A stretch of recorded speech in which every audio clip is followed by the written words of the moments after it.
विद्यार्थिनींनो, पाठीमागच्या 2 व्हिडिओमध्ये आपण मॉड्यूल नंबर 3 स्वयंपूर्णांक क्रमांक 3 या अनुषंगाने पहिले 2 टॉपिक आपण विचारात घेतलेले आहेत. त्याच्यामधला एक पहिला टॉपिक जो आहे तो म्हणजे समावेशनासाठी शाळेची सज्जता. ह्याच्यामध्ये शालेय व्यवस्थापनाचा पाठिंबा आणि शालेय व्यवस्थापनाने समावेशनासाठी कोणत्या प्रकारच्या भौतिक सुविधा आणि सुलभता किंवा सोयी सुविधा उपलब्ध करून द्याव्यात, हे टॉपिक नंबर 1 मध्ये आपण पाहिलं. त्याचबरोबर टॉपिक नंबर 2 मध्ये समावेशनासाठी व्यवस्थापनाचा पाठिंबा आहे. व्यवस्थापनाने वेगवेगळ्या स्वरूपाच्या सोयीसुविधाही उपलब्ध करून दिलेल्या आहेत. ही बाब लक्षात घेऊन त्याचा विचार टॉपिक नंबर 2 मध्ये करण्यात आलेला आहे. त्याच्यामध्ये वर्गातील विशेष गरजांच्या परिपूर्तीसाठी सहाय्य सेवा, त्या सहाय्यक सेवा ज्या आहेत तर त्या कोणत्या प्रत्यक्षात पुरवल्या जातात याचा आपण पाठीमागच्या व्हिडिओला विचार केला. त्यानंतर आपण आजच्या तासाला मॉड्यूल नंबर 3 मधीलच म्हणजे स्वयंपूर्णांक 3 मधीलच एक तिसरा टॉपिक आपण पाहणार आहोत. तो म्हणजे विशेष गरजांच्या शाळेसाठी किंवा शाळेमध्ये ज्या मुलांचं समावेशन झालेलं आहे अशा मुलांसाठी कोणकोणत्या प्रकारचे दस्तऐवज तयार करावे लागतात किंवा दस्तऐवज ठेवावे लागतात किंवा त्याच्यामध्ये नेमक्या कोणत्या नोंदी ठेवाव्या लागतात याचा आपण विचार करणार आहोत. आता दस्तऐवज हा एका अर्थाने शाळेच्या कामकाजाचा किंवा शाळेच्या नोंदीचा आरसा असलेला दिसून येतो. याच्यामध्ये अनेक बाबींचा म्हणण्याऐवजी प्रत्येक बाबींचा वेगवेगळ्या दस्तऐवजामध्ये किंवा वेगवेगळ्या रजिस्टर्समध्ये नोंदी कराव्या लागतात. शाळेचं कामकाज आणि त्या कामकाजाचं स्वरूप, त्या कामकाजाला प्राप्त झालेली गती किंवा शाळेच्या कामकाजाची दिशा किंवा शाळेच्या कामकाजाची व्याप्ती किंवा शाळा आणि समाज, शाळा आणि विद्यार्थी, शाळा आणि पालक, शाळा आणि समाज, त्याचबरोबर या प्रत्येक घटकाच्या विकासासाठी शाळेने जे प्रयत्न केलेले असतात त्यासाठी आवश्यक असणाऱ्या सोयी सुविधा शाळेला उपलब्ध कराव्या लागतात. अशा अनेक बाबींची नोंद अशा दस्तऐवजामध्ये करावी लागत असते. ह्याच्यामध्ये मानवी घटकांबरोबरच अमानवी घटकांच्या नोंदीचा देखील समावेश झालेला दिसून येतो. तर सर्वसाधारणपणे वेगवेगळ्या प्रकारचे रजिस्टर्स किंवा दस्तऐवज शाळेमध्ये जतन करावे लागतात. शाळेमध्ये त्या दस्तऐवजामध्ये वेगवेगळ्या प्रकारच्या नोंदी कराव्या लागतात. त्या प्रत्येक दस्तऐवजाचं हे स्वरूप वेगवेगळं असतं, प्रत्येक दस्तऐवजाचं महत्त्व वेगवेगळं असतं आणि प्रत्येक दस्तऐवजामध्ये करावयाच्या नोंदी सुद्धा ह्या वेगवेगळ्या असतात. तसंच प्रत्येक दस्तऐवजाचं जतन करण्याचा कालावधी सुद्धा हा वेगवेगळा असलेला दिसून येतो. काही दस्तऐवज असे असतात की ते शाळेला कित्येक वर्ष ठेवावे लागतात. काही दस्तऐवज असे असतात की वर्षानंतर ते दस्तऐवज डेड स्टॉक म्हणून किंवा रद्दबातल म्हणून सुद्धा बाजूला ठेवले तरी चालतात. परंतु काही दस्तऐवज हे कायमस्वरूपी शाळेला ठेवावे लागतात. त्याची सातत्याने पुनर्रचना करावी लागते. सातत्याने त्या दस्तऐवजामध्ये ज्या जुन्या नोंदी आहेत त्याच नवीन दस्तऐवजामध्ये नोंद कराव्या लागतात. म्हणजे ते दस्तऐवज काही वर्ष नव्हे तर अनेक दिवस, अनेक वर्ष त्या शाळांना जतन करावे लागतात. आता सर्वसाधारणपणे दस्तऐवज तयार करणे, त्याच्या नोंदी ठेवणे आणि जतन करणे या अनुषंगाने आपल्याला या प्रकरणामध्ये विचार करायचा आहे. तर समावेशित शिक्षण पद्धतीमध्ये किंवा समावेशित शिक्षण शाळेमध्ये प्रत्येक विद्यार्थी जो आहे, आता आपण हे दस्तावेज फक्त विद्यार्थ्याच्या अनुषंगाने पाहणार आहोत. प्रशासन असेल, व्यवस्थापन असेल, संघटन असेल, नियोजन असेल किंवा नियंत्रण असेल किंवा इतर प्रकारचे जे आर्थिक व्यवहाराशी संबंधित दस्तऐवज असतील, याचा आपल्याला या ठिकाणी विचार करायचा नाही. प्रामुख्याने जे समावेशित मुलं आहेत, त्या समावेशित मुलांच्या अनुषंगाने नेमके कोणते दस्तऐवज शाळेला ठेवावे लागतात, याचाच आपण विचार करणार. त्याच्यामध्ये समावेशित मुलं म्हणजे विशेष गरजा असलेली जी मुलं आहेत, त्याच्या अनुषंगाने जे रजिस्टर्स असतात, तेच रजिस्टर किंवा दस्तऐवज याचा आपण विचार करणार आहोत. तर समावेशित शाळेमध्ये प्रत्येक विद्यार्थ्याच्या ज्या नोंदी असतात, मग त्या नोंदी कोणत्या असो, शारीरिक असो किंवा त्याच्या व्याधीविषयक असो किंवा त्याच्या शैक्षणिक विषयक असो, त्याच्या प्रगतीविषयक असो, त्याच्या वर्तनविषयक असो किंवा त्या त्या विद्यार्थ्यांसाठी आवश्यक असणारे उपक्रम राबवण्याच्या बाबतीत नोंदी असो किंवा उपक्रमाच्या अनुषंगाने खरेदी करावी लागणारी वेगवेगळ्या प्रकारची शैक्षणिक साधनं किंवा सुविधा असो, कोणत्याही घटकाच्या अनुषंगाने अशा वेगवेगळ्या प्रकारचे दस्तऐवज शाळेमध्ये ठेवावे लागतात. तर याच्यामध्ये जे समावेशित मुलं आहेत म्हणजे विशेष गरजा असणारी मुलं आहेत, त्या प्रत्येक मुलाच्या नोंदी व्यवस्थितरित्या ठेवाव्यात म्हणून अनेक प्रकारचे दस्तऐवज शाळेमध्ये तयार करावे लागतात. आता प्रत्येक वर्षाच्या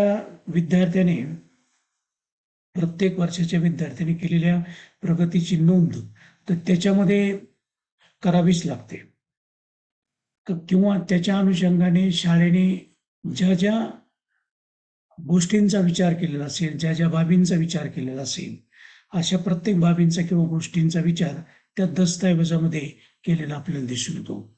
याचं प्रमुख कारण असं की अशा विद्यार्थ्यांच्या नोंदीचा गतवर्षीच्या नोंदींचा आधार घेऊन पुढील शैक्षणिक वर्षात त्या विद्यार्थ्याच्या बाबतीत योग्य ते नियोजन करणं शाळेला सोयीचं आणि सोपं जातं. म्हणून अशा नोंदी शाळेला करावं लागतात. मग याच्यामध्ये नेमके कोणते दस्तऐवज आहेत, त्याचे नेमके कोणते प्रकार आहेत आणि त्याच्यामध्ये नेमक्या कशा नोंदी केल्या जातात किंवा कोणत्या नोंदी केल्या जातात याचा आपण विचार करूया. तर पहिलं दस्तऐवज आहे ते म्हणजे विशेष गरजा असणाऱ्या मुलांची निश्चित नोंदपत्रिका किंवा दस्तऐवज. म्हणजे खरोखर विशेष गरजा असणाऱ्या मुलांची निश्चिती दर्शवणारे नोंदपत्रक. शाळेमध्ये अनेक स्तरातून, अनेक कुटुंबातून, अनेक समूहातून वेगवेगळ्या धर्माचे, जातीचे, वंशाचे किंवा पंथाचे किंवा वेगवेगळ्या प्रकारचे समाज व संस्कार झालेले, कौटुंबिक संस्कार झालेले, वेगवेगळ्या प्रकारच्या आर्थिक स्तर असणारे किंवा वेगवेगळ्या व्यवसाय करणाऱ्या पालकांची जी मुलं असतात, ही शाळेमध्ये शिक्षण घ्यायला येत असतात आणि त्याच्यामध्ये विशेष गरजा असणाऱ्या मुलांचा देखील समावेश असतो. मग त्या एकूण मुलांच्या पैकी किती मुलं विशेष गरजा असणारे आहेत ते शोधलं जातं आणि ते शोधून अशा विशेष गरजा असणारी मुलं निश्चित केले जातात आणि त्या निश्चित केलेल्या मुलांच्या नोंदी ठेवण्यासाठी असं एक रजिस्टर असलं दिसून येतं. त्याला असं नाव आपल्याला देता येईल की विशेष गरजा असणाऱ्या व त्यानुसार निश्चित केलेल्या मुलांची नोंद पत्रिका किंवा नोंद दस्तक. आता याच्यामध्ये ही एक नोंद दस्तक जे आहे किंवा नोंद पत्रिका जी आहे ते अत्यंत महत्वाचे असतात, कारण शाळेमध्ये येणारी सर्वच मुलं विशेष गरजा असणारी असतातच असं नाही. काही पहिलीमध्ये असतील, काही दुसरीत, तिसरीत, पाचवीत किंवा काही आठवीत किंवा काही नववीत किंवा दहावीत, वेगवेगळ्या वर्गामध्ये अशी विशेष गरजा असणारी किंवा अपंग असणारी मुलं असतात. मग नेमकी किती मुलं आहेत कोणत्या वर्गात आणि त्याची निश्चिती करायची आणि त्याच विद्यार्थ्यांची फक्त नोंद करायची. त्या नोंदीसाठी अशा प्रकारचं एक नोंदपत्रक असतं. तर त्या विशेष गरजा असणाऱ्या मुलांची निश्चिती करण्यासाठी नोंदपत्रक. मग याच्यामध्ये मुलांच्या ज्या गरजा असतात त्या गरजा जाणून घेण्यासाठी प्रत्यक्ष पालक किंवा तो जो मुलगा असेल त्या मुलाच्या अनुषंगाने म्हणजे त्याच्या विशेष गरजाच्या अनुषंगाने एक फॉर्म तयार केला जातो. एक माहिती भरून घेण्यासाठी एक फॉर्म तयार केला जातो आणि तो फॉर्म त्या मुलाकडून किंवा त्या मुलाच्या पालकाकडून किंवा वडिलांकडून तो भरून घेतला जातो आणि त्या फॉर्ममध्ये वेगवेगळ्या स्वरूपाची माहिती दिली जाते आणि त्या माहितीच्या आधारे तो फॉर्म भरून घेतल्यानंतर त्या फॉर्ममध्ये त्या मुलाने किंवा त्या मुलाच्या पालकाने किंवा आईवडिलांनी जी माहिती नोंद केलेली असेल त्या माहितीचा आधार घेऊन ती माहिती अशा निश्चित नोंदपत्रकामध्ये नोंदवली जाते. तर यावरून त्या मुलाचे नेमक्या गरजा काय आहेत किंवा तो मुलगा कोणत्या दृष्टीने अपंग आहे किंवा त्या मुलाची मानसिक वैशिष्ट्ये काय आहेत किंवा शारीरिक वैशिष्ट्ये काय हे समजायला एक प्रकार त्यामुळं मदत झालेली दिसून येते आणि त्यावरून त्याच्या गरजा सहजपणे शिक्षकाला ओळखता येतात किंवा शाळेला ओळखता येतात. तर त्याचं स्वरूप कसं असेल दिसून ते साधारणपणे वरती म्हणजे विशेष गरजा असणाऱ्या मुलांची निश्चिती दर्शवणारे नोंदपत्रक, मग वरती शाळेचं नाव असतं आणि नंतर त्या नोंदपत्रिकेमध्ये किंवा रजिस्टरमध्ये एक पहिला कॉलम असतो अनुक्रम नंबर, त्यानंतर इयत्ता, दुसरा कॉलम असतो इयत्ता, अनुक्रम नंबर, इयत्ता, नंतर मुलाचे नाव, त्यानंतर त्याचा विशेष गुण, त्याचा विशेषत्वाचा प्रकार किंवा गुण त्याचा, त्यानंतर निश्चितीकरणासाठी त्याची लक्षणे कोणती आहेत आणि त्याच्या गरजा कोणत्या आहेत. अशा पद्धतीने एक कॉलम तयार केलं जातं. कॉलम पुन्हा या नोंदपत्रिकेतले कॉलम मी पुन्हा एकदा सांगतो. एक अनुक्रम नंबर, इयत्ता, मुलाचे नाव, त्याची विशेष गरज किंवा विशेषत्वाचा प्रकार, निश्चितीकरणासाठी लक्षणे आणि त्याच्या गरजा. आता अनुक्रमांकामध्ये एक येईल, इयत्ता समजायचं पाचवीमध्ये एखादा मुलगा आहे श्रीकांत काळे. विशेषत्वाचा प्रकार काय त्याचा की तो अंशतः अंध आहे. हे अंशतः अंध आहे हा त्याचा एक प्रकार आहे. तर निश्चितीकरणासाठी लक्षणे काय की कशाहून तो अंशतः अंध आहे तर त्याला फळ्यावरचं नीट दिसत नाही किंवा त्याला लिहिताना त्रास होतो किंवा त्याला वाचताना त्रास होतो किंवा त्याला दूरचं दिसत नाही किंवा आई वडिलांना किंवा त्याला जो फॉर्म दिलेला आहे त्या फॉर्ममध्ये त्याने जी माहिती नोंद केलेली आहे त्या माहितीच्या आधारे त्याची लक्षणे या ठिकाणी नोंद केली जातात. यावरून पुढच्या कॉलममध्ये काय येते, त्याची गरज काय आहे की त्याला शिक्षकासमोर बसवलं पाहिजे किंवा फळ्याच्या समोर बसवलं पाहिजे. त्याचबरोबर त्यासाठी श्रुतलेखन पद्धतीचा अवलंब केला पाहिजे. म्हणजे असे अनेक त्याच्या दृष्टीने ज्या शैक्षणिक उपाययोजना करता येणं शक्य आहे ते या नोंदपत्रिकेच्या आधारे सहज शक्य होतं. म्हणून हे पहिलं नोंदपत्रिका अत्यंत महत्वाचं असू. किंवा दुसरे उदाहरण अनुक्रम नंबर 2, इयत्ता 6वी, मुलाचं नाव आहे यशवंत कुमार असं नाव आहे त्याचं. विशेषत्वाचा प्रकार काय, अंशतः कर्णबधिर आहे. मग निश्चितीकरणासाठी लक्षणे काय, त्याला मोठ्याने बोलल्याशिवाय ऐकायला येत नाही. बरोबर, मोठ्याने बोलण्याला ऐकायला येत नाही किंवा त्याला सर्व यंत्र लावल्याशिवाय त्याला ऐकायला येत नाही. त्याची गरज काय आहे, त्याला जवळ बसवायचं, त्याच्या जवळ जाऊन त्याला काही गोष्टी सांगायच्या किंवा शिक्षकाने शिकवताना हावभावाचा जास्त उपयोग करायचा, वेगवेगळ्या प्रकारच्या शैक्षणिक साधनांचा उपयोग करायचा. म्हणजे त्या मुलांना शिकवण्यासाठी नेमकी काय गरज आहे हे या नोंदपत्रिकेवरून सहज समजण्यास मदत होते. म्हणजे नोंदपत्रिकेचा पहिला प्रकार सांगितला की शाळेमध्ये जी विशेष गरजा असणारी मुलं आहेत त्या विशेष मुलं असणाऱ्या गरजांची निश्चिती करणारं नोंदपत्र.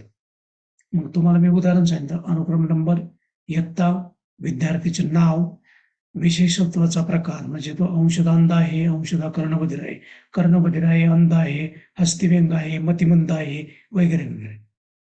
निश्चितीकरणाची लक्षणं कोणती आहेत तर त्या प्रकारानुसार त्याची लक्षणे दिसतात आणि त्यानुसार शिक्षकाने काय केलं पाहिजे, नेमकी त्याची गरज काय आहे ती गरज त्या नोंदपत्रिकेमध्ये नोंद केली जाते. यावरून त्या विद्यार्थ्याच्या शैक्षणिक नियोजनाच्या बाबतीत योग्य ते अध्यापनाचं नियोजन शिक्षकाला करता येणं सोपं जातं. म्हणून हे दस्तऐवज किंवा हा नोंद प्रकार अत्यंत महत्वाचा असलेला दिसून येतो, का ही नोंद पत्रिका महत्वाची असलेली दिसून येते. त्यानंतर दुसरी नोंद पत्रिका आहे की विशेष गरजा असणाऱ्या मुलांचा प्रवेशपूर्व इतिहास. विशेष गरजा असणाऱ्या मुलांचा प्रवेशपूर्व इतिहास. आता विशेष गरजा असणारी मुलं जेव्हा शाळेत येतात, तेव्हा त्यांच्या मागील ज्या नोंदी आहेत प्रवेश घेतात. म्हणजे एखादा मुलगा इयत्ता 4थी मध्ये दुसऱ्या शाळेत होता, पण आता तो नवीन शाळेत आलेला आहे इयत्ता 5वी मध्ये. तर त्याचा पूर्व इतिहास जाणून घेण्यासाठी एक नोंद पत्रक तयार केलं जातं. आणि त्या नोंद पत्रकामध्ये सुद्धा वरील ज्या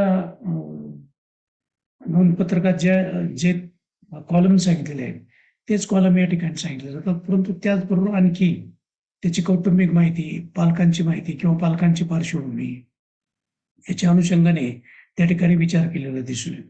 म्हणून मग उदाहरणार्थ अनुक्रम नंबर याच्यामध्ये कॉलम कोणते असतात पहा. अनुक्रम नंबर, मुलाचे नाव, कोणत्या इयत्तेत तो यापूर्वी शिकत होता. पुढचा कॉलम आहे कोणत्या इयत्तेत तो प्रवेश घेणार आहे. त्याच्यानंतर त्याचा विशेषत्वाचा प्रकार काय आहे, त्याला कोणत्या विशेषत्वानुसार त्याची कोणती लक्षणे जाणवतात आणि त्याच्यासाठी काय उपलब्ध करून दिलं पाहिजे. म्हणजे त्याची गरज आहे, ती गरज पूर्ण करण्यासाठी काय उपलब्ध करून दिलं पाहिजे. म्हणजे एखादा विद्यार्थी हस्तिव्यंग जर असेल, तर हस्तिव्यंग हा त्याचा अंशतः प्रकार, हे विशेषत्वाचा प्रकार आहे. त्याची लक्षणं कोणती, की ती हातात हस्तिव्यंग असल्यामुळे त्याला लिहिता येत नाही, अक्षर वळणदार नाही, चित्र काढता येत नाही किंवा त्याला कोणत्या वस्तू व्यवस्थित हातात धरता येत नाही. त्याची गरज काय आहे, त्या गरजेनुसार आवश्यक असलेल्या सोयीसुविधा त्याला उपलब्ध करून देता येतात. म्हणून पूर्व इतिहास त्याचा जाणून घेतला पाहिजे. त्यासाठी नोंद करण्यासाठी एक प्रवेशपूर्व इतिहास नोंदपत्रक असलं दिसून येतं. त्याच्यानंतर पुढचं एक नोंद पत्रिका आहे, ती म्हणजे विशेष गरजा असणाऱ्या मुलांच्या प्रकारानुसार यादी तयार केली जाते. वेगवेगळे प्रकार असतात. या नोंदीमध्ये किंवा नोंदपत्रकामध्ये एकूण मुलांपैकी किंवा एकूण मुलींपैकी फक्त विशेष गरज असणारी मुलं किती आहेत याची नोंद केलेली दिसून येते. मग ते वेगवेगळ्या वर्गामध्ये, वेगवेगळ्या तुकडीमध्ये अशा प्रकारची विशेष गरजा असणारी मुलं असू शकते. मग अनुक्रम नंबर नोंदपत्रिका कशी तयार केली जाते पहा. अनुक्रम नंबर, नंतर विद्यार्थीचे नाव, विशेषत्वाचा प्रकार, त्यानंतर अपंगाचा प्रकार. विशेषत्वाचा प्रकार आणि अपंगाचा प्रकार. आता विशेषत्वाचा प्रकार किंवा अपंगाचा प्रकार दोन्ही एकच आहे. तर अनुक्रम नंबर, विद्यार्थीचे नाव आणि अपंगाचा प्रकार. मग उदाहरणार्थ अनुक्रम नंबर, मगाशी मी तुम्हाला सांगितलं की एखाद्या विद्यार्थीचं नाव सुमन भोसले ही विद्यार्थिनी आहे आणि ती इयत्ता 4थी मध्ये आहे, तर ती कर्णबधिर आहे.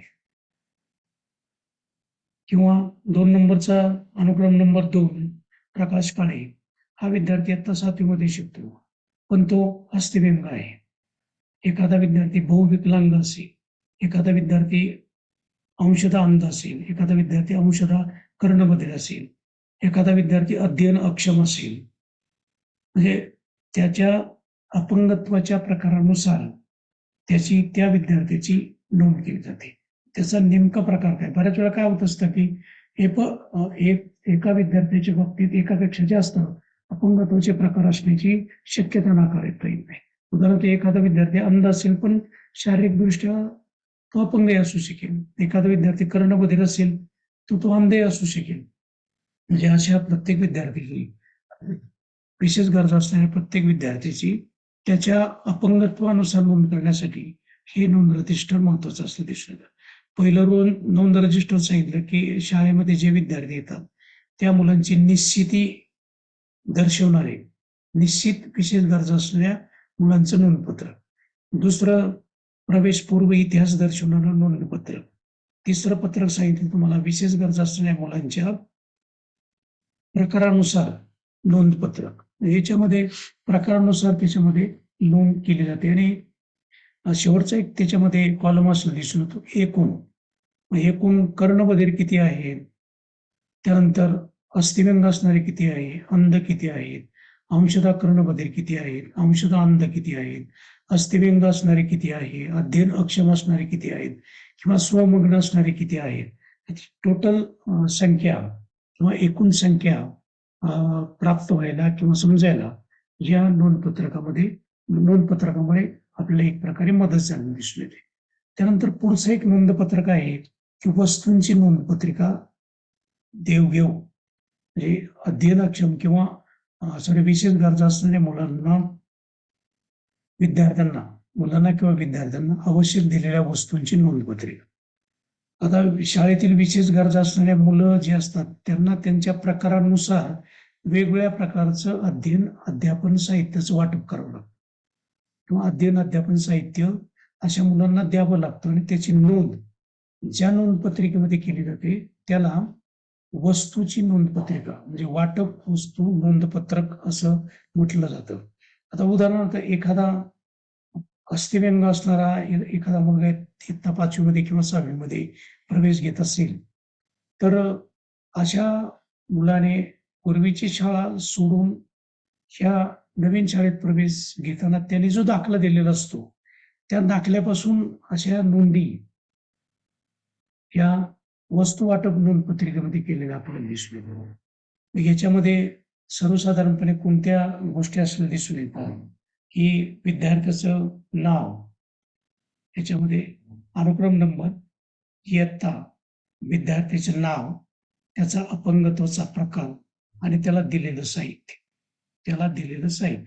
उदाहरणार्थ सुमित भोसले हा एक विद्यार्थी आहे, तो इयत्ता 5वी मध्ये शिकतो. अनुक्रम नंबर 1 इयत्ता 5वी, विद्यार्थ्याचे नाव सुमित भोसले, अपंगत्वाचा प्रकार, तो अंशतः अंध आहे आणि पुढचा कॉलम आहे दिलेलं साहित्य, त्याला चष्मा दिलेला आहे. म्हणजे अशा प्रत्येक विद्यार्थ्याच्या याच्यामध्ये काय केले जातात, वस्तू वाटपाच्या नोंदी केल्या जात असतात. त्याचबरोबर शासनाकडून काही असे योजना राबवल्या जातात की त्या योजनेअंतर्गत अनेक प्रकारचं साहित्य अशा अपंग असणाऱ्या किंवा दिव्यांग असणाऱ्या मुलांना देण्यासाठी शाळेमध्ये उपलब्ध करून दिलं जात असतं. त्याचबरोबर काही NGOs आहेत, म्हणजे अशा काही अशासकीय संस्था आहेत, सामाजिक संस्था आहेत, धर्मदायी संस्था आहेत, दानशूर व्यक्ती आहेत. अशा व्यक्ती सुद्धा अशा शाळांना वेगवेगळ्या प्रकारचं साहित्य देत असतात आणि ते साहित्य अशा विशेष गरजा असणाऱ्या मुलांना त्यांच्या शैक्षणिक प्रगतीसाठी त्यावेळी उपलब्ध करून देण्याची जबाबदारी शाळेची असते आणि जे साहित्य शाळेने अशा मुलांना उपलब्ध करून दिलेलं आहे त्याच्या नोंदी करण्यासाठी वस्तू वाटप नोंदपत्रक हे अत्यंत महत्वाचं असं दिसून येतं. त्याचबरोबर दैनंदिन उपस्थिती पत्रक. आता सर्वसाधारण मुलांच्या प्रमाणे मुलांसाठी जे दैनंदिन उपस्थिती पत्रक असतं तशाच प्रकारचं उपस्थिती पत्रक अशा विद्यार्थ्यांसाठी ठेवलेलं असतं. कारण दैनंदिन तो विद्यार्थी शाळेत येतो किंवा नाही, तो किती दिवस हजर होता, किती दिवस गैरहजर होता, किती टक्के त्याची उपस्थितीचं प्रमाण आहे, किती टक्के गैरहजेरीचं प्रमाण आहे, तो शाळेमध्ये उपस्थित का झाला नाही याच्या कारणांचा मागोवा घेण्यासाठी असं दैनंदिन उपस्थिती नोंदपत्रक उपयुक्त ठरलेलं दिसून येतं. त्याच्यामध्ये विद्यार्थ्याचा हजेरी क्रमांक असतो, त्याचा रजिस्ट्रेशन क्रमांक असतो, प्रवेशाचा दिनांक असतो, त्याचबरोबर त्या विद्यार्थ्याचं नाव आणि पुढं एकूण महिन्याच्या तारखा असतात आणि त्या प्रत्येक तारखेला प्रत्येक दिवशी त्याची उपस्थितीची नोंद केलेली दिसून येते. त्यानंतर प्रत्याभरण फॉर्म, हा देखील त्याला फीडबॅक फॉर्म असं म्हणतात. प्रत्याभरण फॉर्म. आता प्रत्याभरण फॉर्म वरून जो असतो त्यासाठी एक विशिष्ट प्रकारचा फॉर्म तयार केला जातो आणि तो अशा विद्यार्थ्यांना दिला जातो आणि त्यांच्याकडून प्रतिक्रिया समस्येच्या बाबतीत असतील किंवा अडचणीच्या बाबतीत असतील किंवा शिक्षणाच्या बाबतीत असतील, समावेशनाच्या बाबतीत असतील किंवा शिक्षक विद्यार्थ्याच्या आंतरक्रियेच्या बाबतीत असतील, शालेय सोयीसुविधांच्या बाबतीत असतील, शालेय वेळेच्या बाबतीत असतील किंवा त्याला ज्या अडचणी जाणवतात शाळेमध्ये आल्यानंतर त्याचा फीडबॅक घेण्यासाठी किंवा त्याचं प्रत्यावरण घेण्यासाठी, त्याचं मत जाणून घेण्यासाठी एक फॉर्म असतो आणि तो फॉर्म त्याच्याकडे भरून एका फाईलला लावला जातो आणि ती फाईल म्हणजे एक प्रत्याभरण फॉर्म रजिस्टर म्हणून शाळेला जवळ ठेवावी लागत असते. तर विशेष गरजा असणाऱ्या मुलांच्या काही समस्या असतात आणि त्या जाणून घेण्यासाठी प्रत्याभरण फॉर्म भरून घेतले जातात व त्यानुसार त्यांच्या अडचणी सोडवण्याचा प्रयत्न केला जातो. प्रत्याभरण फॉर्म भरूनच का घ्यायचे, तर त्यांच्या अडचणी आहेत, त्यांच्या समस्या आहेत, त्या शाळेला शिक्षकांना काय करता आले पाहिजे, सोडवता आले पाहिजे, पालकांनाही सोडवता आले पाहिजे. यानुसार फॉर्म घेतला जातो आणि फॉर्म मध्ये नेमकं काय असतं, वरती शाळेचं नाव असतं, खाली त्या विद्यार्थ्याचं नाव, नंतर इयत्ता, त्याचा अपंगत्वाचा प्रकार, त्याला शाळेने उपलब्ध करून दिलेल्या सुविधा, त्याच्या मतानुसार. मग अंध अपंग असेल तर चष्मा दिलाय का, किंवा तो अस्थिव्यंग असेल किंवा अपंग असेल पायाने तर त्याला व्हीलचेअर दिलेली आहे. तो अंध असेल तर त्याला ब्रेल लिपी लिहिण्यासाठी पुस्तकं संदर्भ उपलब्ध करून दिलेले आहेत. कर्णबधिर असेल तर स्वरयंत्र दिलेलं आहे, वगैरे वगैरे. तर अशा सुविधा कोणत्या उपलब्ध करून दिल्या, त्याला अध्ययनात येणाऱ्या अडचणी कोणत्या, तर येणाऱ्या अडचणी ज्या आहेत तो अडचणी लिही. त्याचबरोबर शाळेमध्ये ज्या सोयी सुविधा आहेत त्या सोयी सुविधांच्या बाबतीत त्याचं मत काय, सहकार्यांबाबत त्याचं मत काय, शिक्षकांबाबत त्याचं मत काय, शाळेतल्या समाधानकारक गोष्टीबाबत त्याचं मत काय, शिक्षकांबाबत त्याचं मत काय, एकूण शालेय व्यवस्थापनाबाबत किंवा शालेय उपक्रमाबाबत त्याचं मत काय. तर अशा प्रकारचा फॉर्म त्याला दिला जातो आणि त्याच्याकडून तो भरून घेतला जातो आणि त्यानुसार त्याला ज्या जाणवणाऱ्या अडचणी आहेत किंवा समस्या आहेत तर त्या सोडवण्याचा किंवा अडचणी सोडवण्याचा या फॉर्मच्या आधारे प्रयत्न केलेला दिसून येतो. त्याचबरोबर पुढचे एक रजिस्टर आहे ते म्हणजे प्रगती नोंदपत्रिका. प्रगती नोंदपत्रिका म्हणजे विशेष गरजा असणाऱ्या मुलांची प्रगती दर्शवणारं जे पत्रक असतं त्याला प्रगती नोंदपत्रक असं म्हणतात. त्यांची प्रगती म्हणजे विशेष गरजा असणाऱ्या मुलांची प्रगती झालेली आहे किंवा नाही हे त्यावेळी पडताळून पाहता आलं पाहिजे. या दृष्टिकोनातून अशी नोंदपत्रक अत्यंत महत्वाची ठरलेली दिसून येते. आणि या प्रगती नोंदपत्रकामध्ये कोणते मुद्दे असतात, एक पहिला असतो अनुक्रम नंबर, त्यानंतर इयत्ता, विद्यार्थीचे नाव, अपंगत्वाचा प्रकार, अपेक्षित प्रगती किंवा अपेक्षित कौशल्य, त्यांच्याकडून कोणत्या प्रकारची प्रगती होणं गरजेचं आहे आणि त्याचं केलेलं मूल्यमापन आणि संबंधित शिक्षकाचा सेरा, या पद्धतीने एक रजिस्टर तयार केलं जातं. त्यानंतर पुढचे एक रजिस्टर आहे ते म्हणजे दैनंदिन उपक्रम नोंदपत्रिका. विशेष गरजा असणाऱ्या शाळेसाठी शाळेने वेगवेगळ्या प्रकारचे जे उपक्रम आयोजित केलेले असतात, म्हणजे अंध मुलं असतील, अपंग असतील, दिव्यांग असतील, शारीरिकदृष्ट्या अस्थिव्यंग असतील किंवा अक्षम मुलं असतील, तर त्यांच्यासाठी नेमके कोणते दैनिक उपक्रम शाळेने आयोजित करावेत त्याचं नियोजन त्याच्यामध्ये असतं किंवा प्रत्यक्ष जे नियोजनाची अंमलबजावणी केली असेल अशा अंमलबजावणी केलेल्या नियोजनाचा समावेश किंवा उल्लेख किंवा नोंद अशा नोंदपत्रिकेमध्ये केलेली दिसून येते. त्याला दैनंदिन उपक्रम नोंदपत्रिका असं म्हणतात.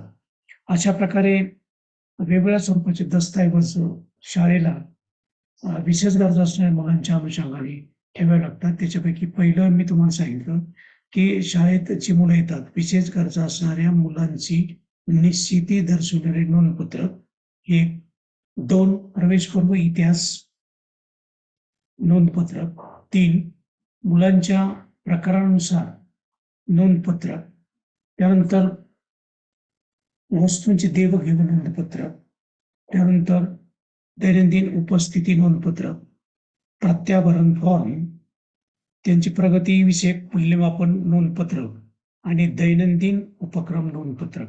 अशा प्रकारे विशेष गरजा असणाऱ्या मुलांच्या बाबतीत जे दस्तऐवज तयार केले जातात किंवा ज्या नोंदी केल्या जातात किंवा शाळेला ते जतन करावं लागतं, अशा कोणकोणत्या प्रकारचे दस्तऐवज आहेत याचा आपण विचार केला. उद्याच्या व्हिडिओला आपण मॉड्यूल नंबर 3 मधीलच टॉपिक नंबर 4 जो आहे तो तंत्रज्ञानात्मक प्रगती आणि त्याचं उपयोजन, म्हणजे विशेष गरजा असणाऱ्या किंवा समावेशित मुलांच्या बाबतीत तंत्रज्ञानात्मक प्रगती आणि त्याचं उपयोजन कसं करायचं या अनुषंगाने आपण पुढच्या व्हिडिओला विचार करणार आहोत.